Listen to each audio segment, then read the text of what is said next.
Somali kama nangoyn waxaan nahay garab kamida waxaan goobnaa midnimo haddana maamul gaar ah oo dadkooda gartaanu nahay Somali kama nangoyn waxaan nahay garab kamida waxaan goobnaa midnimo haddana maamul gaar ah oo dadkooda gartaanu nahay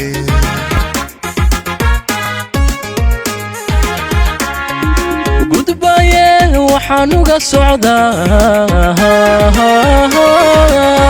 Puntland way gaamurto hogaankuna gaabis male dadkuna waa gacalis jecel dadkuna waa gacalis jecel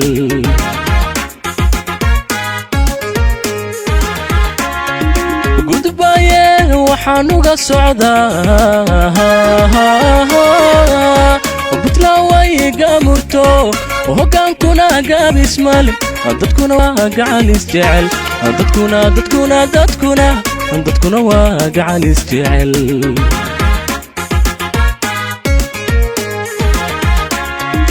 waxaan nahay dawlad goba ismiyo golayaha sharciga garsooriya caalamo haliyey garwadeen yahay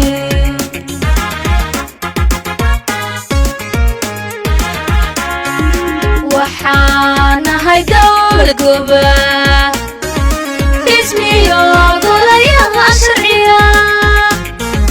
garsooriya caalamo haliyey garwadeen yahay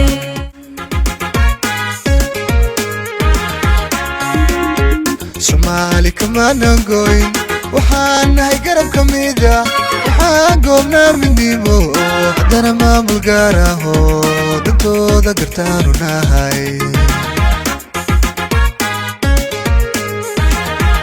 Somali kama nangoyn waxaan nahay garab kamida waxaan goobnaa midnimo haddana maamul gaar ah oo dadkooda gartaanu nahay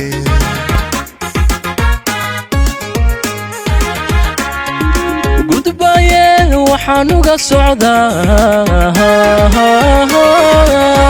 Puntland way gaamurto hogaankuna gaabis male dadkuna waa gacalis jecel dadkuna waa gacalis jecel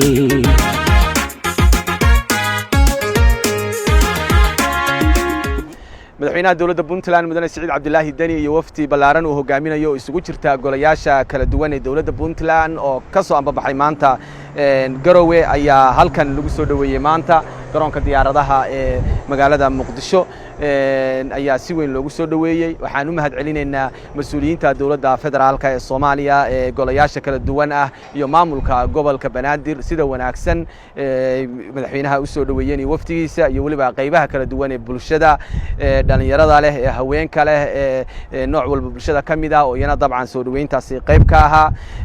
madaxweynaha inta uu joogo dabcan kulamada iyo shirar waxaanu idigu soo gudbin doonaa warbixinaha dambe aad iyo aad baan idigu mahad celinaynaa